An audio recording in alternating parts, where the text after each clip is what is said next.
नवी मुंबईतील बाजार समितीत आता पिवळ्या कलिंगडाची आवक वाढली आहे। पिवळे कलिंगड आरोग्याला पोषक आणि चवीला गोड आहे। पिवळ्या कलिंगडाची आवक केवळ 3च महिने असल्याने ग्राहकांची मोठी पसंती असून लाल कलिंगडापेक्षा पिवळ्या कलिंगडाचे दर दुप्पट आहेत। लाल कलिंगड 16 ते 18 रुपये किलोने विकलं जातं, तर पिवळ्या कलिंगडाला 30 ते 32 रुपये प्रति किलो दर मिळतोय।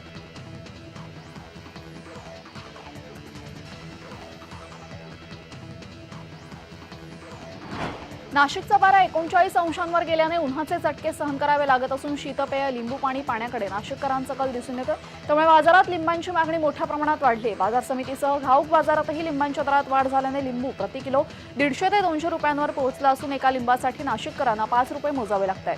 दरवर्षी एप्रिल-मे महिन्यामध्ये प्रचंड उन्हाचा चटका जाणवतो, मात्र यंदा मार्च अखेरीसच उष्ण लाटांचा सामना करावा लागतो। वातावरणातील बदलांमुळे मार्च महिन्यातही स्थिती असेल तर एप्रिल आणि मेची काय स्थिती असण्याचा प्रश्न नाशिककरांना पडलाय।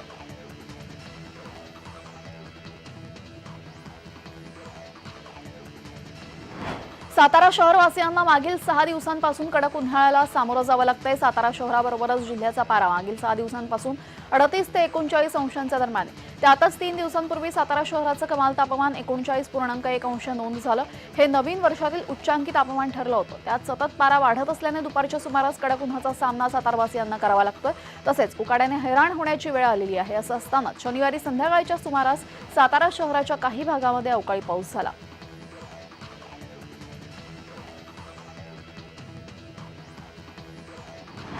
गोंदिया जिल्ह्यातील बनगाव प्रादेशिक पाणीपुरवठा योजनेतून आमगाव आणि सालकेसा या 2 तालुक्यातील 48 गावांना पाणीपुरवठा केला जातोय। या योजनेचा 1 कोटी रुपयाच्या वर वीज बिल भरणा न केल्यामुळे विद्युत पुरवठा खंडित करण्यात आलाय। त्यामुळे या 48 गावांचा पाणीपुरवठा बुधवारपासून ठप्प करण्यात आलाय। परिणामी भर उन्हाळ्यात पाणी टंचाई असताना दूषित पाणी पिण्याची वेळ आता या 48 गावांच्या नागरिकांवर आलेली आहे।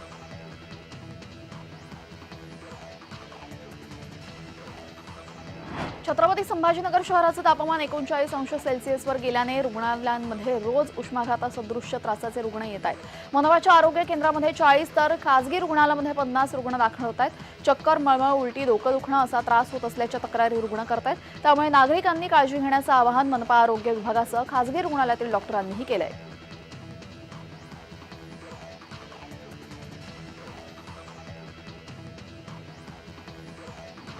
छत्रपती संभाजीनगर जिल्ह्यातील पैठण तालुक्यातील बिडकीन येथील एका खासगी कंपनीमध्ये काम करणाऱ्या 30 वर्षीय तरुणाचा उष्माघाताने मृत्यू झालाय। गणेश राधेश्याम कुलकर्णी असे या मृताचं नाव असून गणेश जैनपूर मार्गाने बिडकीन येथे येत असताना अचानक चक्कर येऊन कोसळला। त्याच्या तोंडातून फेस येत होता। यावेळेस त्याला तातडीने बिडकीन ग्रामीण रुग्णालयात दाखल करण्यात आलं असता वैद्यकीय अधिकारी डॉक्टर म्हात्रे यांनी तपासून त्याला मृत घोषित केलं। गणेशचा मृत्यू हा उष्माघाताने झाल्याचं नातेवाईकांनी सांगितलंय।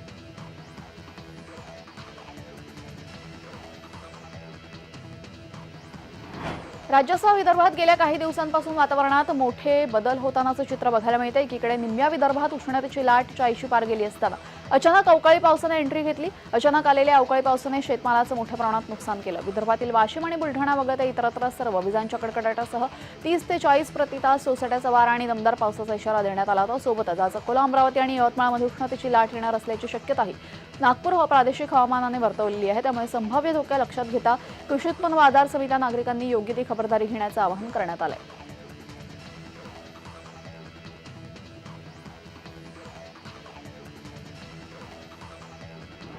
पालघरमधील मनोरावाडा भिवंडी महामार्गावर अवजड वाहतूक पर्यायी मार्गाने वळवली। मनोरावाडा भिवंडी महामार्गावर देहरजे नदीवरील पूल धोकादायक झाल्याने मनोरावाडा मार्गावरील अवजड वाहतूक रोखण्यात आली।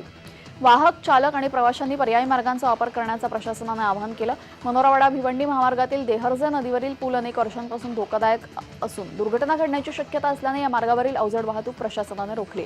भिवंडी, जैनपेटी, नवी मुंबई, ठाण्याच्या दिशेने जाणाऱ्या अवजड वाहनांनी मुंबई अहमदाबाद राष्ट्रीय महामार्गाचा वापर करण्याचं प्रशासनाने आवाहन केलंय।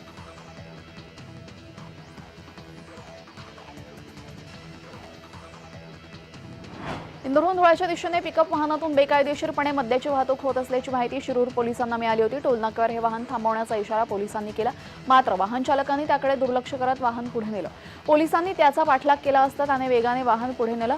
वाहन अतिवेगात असल्याने टायर फुटला आणि त्यानंतर चालकाने महामार्गावरून खाली उतरून कच्च्या रस्त्याने जाण्याचा प्रयत्न केला।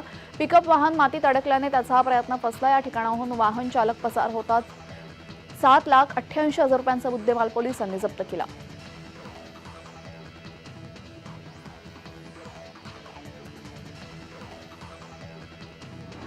महाराष्ट्र राज्य रस्ते विकास महामंडळाने वांद्रे-वरळी सेतूवरून पथकर दरामध्ये 18% वाढ केली. त्यानुसार पथकराचे नवीन दर आजपासून लागू झाले असून चारचाकी हलक्या वाहनांना आजपासून एकेरी प्रवासासाठी 85 रुपयांऐवजी 100 रुपये, तर मिनी बस टेम्पो एकेरी प्रवासासाठी 130 रुपयांऐवजी 160 रुपये मोजावे लागतील.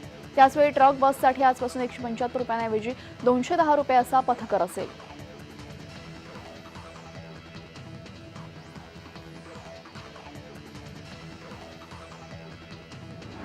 मागील 2 रात्रींमध्ये खेरवाडी पोलिसांनी 36 दुचाकींवर कारवाई केली. रात्रीच्या वेळी तरुणांकडून बांद्रा रेक्लेमेशन येथे भरधाव वेगात दुचाकी चालवली जाते. त्यांच्या या स्टंटमुळे तरुणांनाही आणि इतर नागरिकांनाही जीवाचा धोका निर्माण होतो. या गोष्टी लक्षात घेता खेरवाडी पोलिसांनी मागील 2 रात्रींमध्ये 36 गाड्या जप्त केल्यात. तसेच पोलिसांना चकवा देत भरधाव वेगामध्ये गाडी चालवणाऱ्या तरुणावर देखील पोलिसांनी कारवाई केली आहे.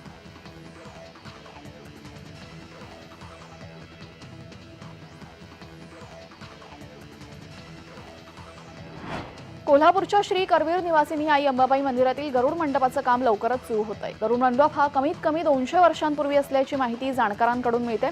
कोल्हापुरातील आई अंबाबाई मंदिरात असलेल्या गरुड मंडपाबरोबरच नगारखाना, मणिकर्णिका कुंडातही काम लवकरच सुरू होत आहे.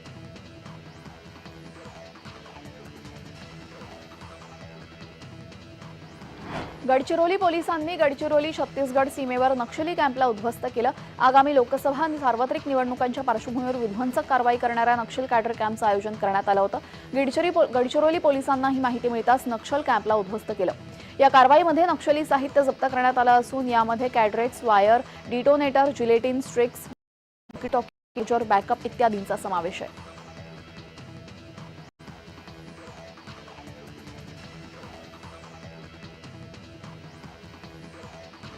अमरावतीच्या विजिलँड सेंटरमधील साईनाथ मार्केटिंग येथे मध्यरात्री भीषण आग लागल्याची घटना घडली. विदर्भातील सर्वात मोठे कापड मार्केटमधील साईनाथ मार्केटमध्ये आग लागल्याचे लाखोंचं नुकसान झालेले. शॉर्ट सर्किटमुळे आग लागल्याचा प्राथमिक अंदाज वर्तवण्यात येतोय.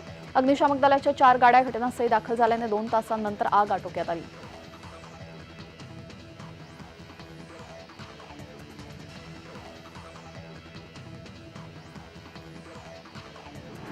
नाशिकच्या सटाणा शहरातील मुख्य बाजारपेठेतील दुकानाला आग लागली. भीषण आग लागली होती. पोलीस स्थानकाजवळ वृंदावन मार्केटमधील कपड्याच्या दुकानांनाही आग लागली. आगीचं कारण मात्र अस्पष्ट आहे.